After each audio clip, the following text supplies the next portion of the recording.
ngayon samahan niyo ako hatch nitong mga itlog na binili kong kagabi. Kasi update kagabi, ang tagal ko na hindi nakakapag-post ng video. Ayan, so hatch natin tong tawag doon, hindi ko na. So tanggalin muna natin to para makita natin. Ano yung nakuha natin? Ay wow! Ganda.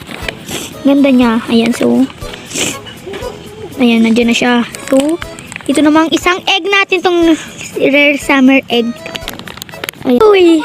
Wow, ganito yung nakuha natin. Ang papangit. Pamimigay ko na lang to guys sa mga mahihirap. Mga walang pet, ganun. So, ito, tingnan natin ulit tong rare summer egg. Ano kaya? Sana maganda naman yung makuha. Uy! Uy! Uy! Yung parang dun sa yan tingnan natin. Yung parang dito, yung mga stats na nilalagay dito nun. Nilagay dito, ayan. Pero pet to guys ha. Pamimigay ko na lang to sa ito sa mga walang pet. Yung mga bago pa lang sa Grow a Garden. So ayun, tingnan nyo yung ko. Tawag kasi dito. Itong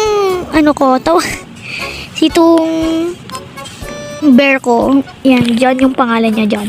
So age 2 na siya kasi minotation natin siya dun sa pet na. Yung tabi dun sa pet, yung mutation, ganun. Tapos ito yung ito yung kitsune ko guys. So ayan, nag-iba na siyang kulay, 'di ba?